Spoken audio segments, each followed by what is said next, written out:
Hola, soy Juan Torres. Bienvenida, bienvenido a Colecciones, mis lecciones de economía en vídeos de 10 minutos. ¿Qué factores y procesos desencadenaron realmente la crisis que comenzó en los años 70 del siglo pasado? ¿Por qué no se puede decir que fuese exclusivamente la crisis del petróleo? ¿Qué problemas había detrás del estado del bienestar?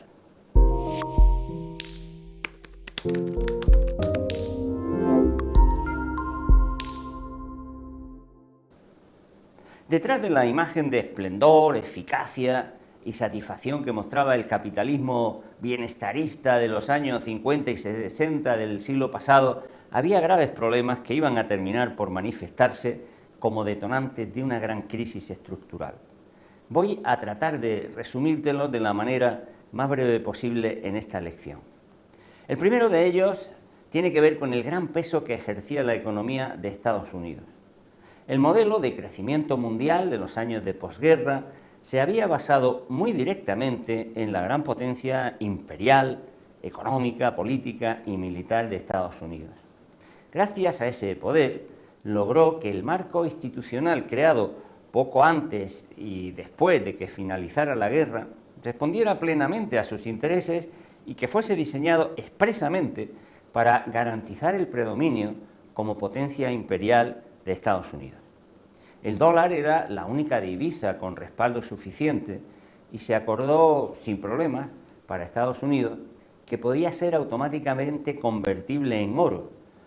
Las operaciones comerciales de los países se realizaban en dólares y los bancos centrales almacenaban la moneda norteamericana para hacer frente a sus compromisos de pago y además solo la industria estadounidense estaba en condiciones de proporcionar una gran parte de los bienes y servicios que el resto del mundo demandaba. Al fin y al cabo, Estados Unidos tenía el 80 y tantos % del oro que había en todo el mundo.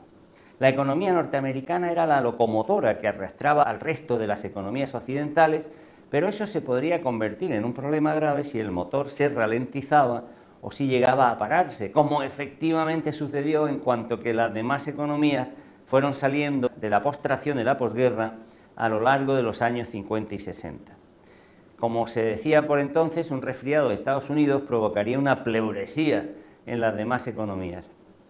Y eso fue lo que efectivamente sucedió.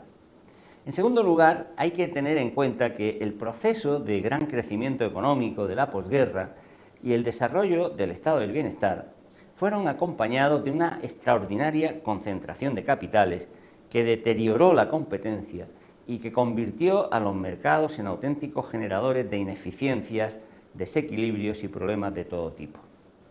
Entre otros efectos, esta gran concentración provocaba subida de precios, como es bien sabido en la teoría económica, de modo que este fenómeno fue en gran medida la causa de la gran inflación que se desató a lo largo de los años 70 y 80 del siglo pasado y que con razón está asociada a la gran crisis que entonces padeció la economía capitalista. El tercer factor que echaba piedra sobre la marcha del capitalismo glorioso era la desigualdad. El discurso político que acompañaba al desarrollo del estado del bienestar era muy igualitarista y hay que reconocer que se consiguieron grandes avances en la protección social y en la lucha contra la pobreza en la mayoría de los países, sobre todo si se compara con la situación anterior o con la que vendría más tarde de la mano de las políticas neoliberales. Pero eso no quiere decir que los avances hubieran sido definitivos, ni mucho menos. Por el contrario, persistían graves problemas de desigualdad y pobreza que pronto terminarían pasando una factura muy cara. La desigualdad y la pobreza suponían entonces un lastre muy pesado a la larga, tal y como ocurre siempre. Por un lado, porque la desigualdad deprime la demanda de consumo y por tanto las ventas y los beneficios de la economía productiva.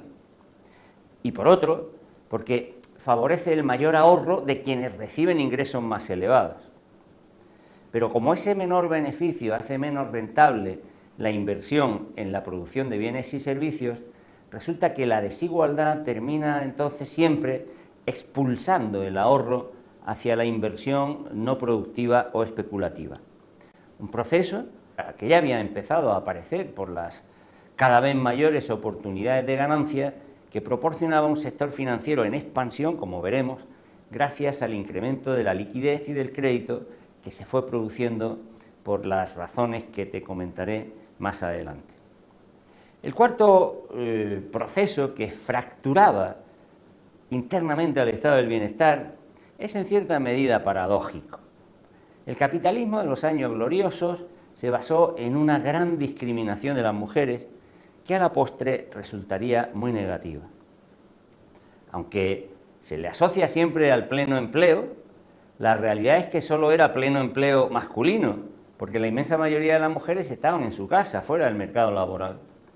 Ese confinamiento de las mujeres en el hogar de los años 50 y 60 del siglo pasado no solo permitió que estadísticamente se pudiera decir que había pleno empleo, sino que además hizo posible que se ahorrase una gran cantidad de recursos al no tener que suministrar bienes públicos o de mercado para las tareas del cuidado a las que se dedicaban las mujeres gratuitamente. Pero esta discriminación también crearía problemas en el momento en que, con todo derecho y en gran parte como fruto de las luchas de los movimientos feministas, las mujeres comenzaron a empoderarse y a desear incorporarse al mercado laboral en igualdad de condiciones que los hombres. Cuando eso fue ocurriendo, los efectos sobre el empleo, sobre los salarios y sobre los gastos públicos fueron evidentes e inmediatos, poniéndose de relieve que la capacidad para satisfacer las necesidades de todas las personas por igual de este tipo masculinizado de estado de bienestar era en realidad bastante limitada. Un quinto proceso se produjo porque el gran crecimiento económico de los países más ricos no fue acompañado de otro similar en los más pobres. Aunque el Producto Nacional creció en la mayoría de estos últimos, incluso más que en los ricos, lo cierto fue que las economías del norte se especializaron en la producción de manufacturas y los países subdesarrollados en la obtención de materias primas, cuyos precios de exportación se encontraban siempre por debajo de los correspondientes a las primeras, lo que abría la brecha de ingresos entre ambas economías. Entre otros efectos, el subdesarrollo de amplias regiones del planeta terminó provocando su desconexión y una gran segmentación de los mercados que añadió desequilibrio e inestabilidad a los intercambios internacionales. Y un proceso añadido tuvo que ver con la fuerte presencia que tuvo el sector público en las economías occidentales. Por un lado, es innegable que tuvo efectos muy positivos. Aumentó la provisión de servicios públicos esenciales y eso fue la base del notable incremento del bienestar alcanzado y de los éxitos conseguidos en la lucha contra la pobreza y contra la desprotección que había sido consustancial durante decenios con el capitalismo liberal. Y por otro, había sido el instrumento para poner en marcha las políticas de demanda y rentas sin las que hubiera sido imposible mantener los altos niveles de expansión de la actividad económica. Sin embargo, la intervención pública también fue acumulando problemas que contribuyeron a que la crisis estallara más adelante. Por un lado, las administraciones públicas tendían a crecer sin guardar proporciones, convirtiéndose a veces en aparatos burocráticos demasiado pesados y poco eficientes, al generar a menudo barreras para protegerse de la iniciativa privada. Además, los grupos de presión de todo tipo, empresariales, sindicales, políticos, fueron conquistando cada vez más espacios en los aparatos estatales y condicionando sus decisiones, lo que hizo que gran parte del espacio público se convirtiese en un poder corporativista.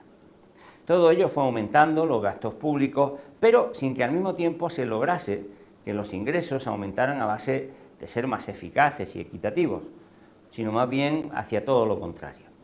Y eso hizo que cuando la crisis productiva comenzó a manifestarse, incidiera muy directamente sobre las finanzas de los estados, generando también una auténtica crisis fiscal que más tarde sería aprovechada por los grupos más poderosos, como veremos, para justificar el debilitamiento de las políticas de bienestar y todo lo que exigiera como contrapartida mayores contribuciones impositivas de las rentas o patrimonios más elevados. La confluencia de todos estos factores hizo que el capitalismo de los años gloriosos no fuese en realidad tan fuerte como se creía Y eso hizo que apareciera una crisis estructural que propició cambios auténticamente revolucionarios en el modo de organizar la economía y de llevar a cabo la política. Voy a seguir explicándotelos en la lección siguiente.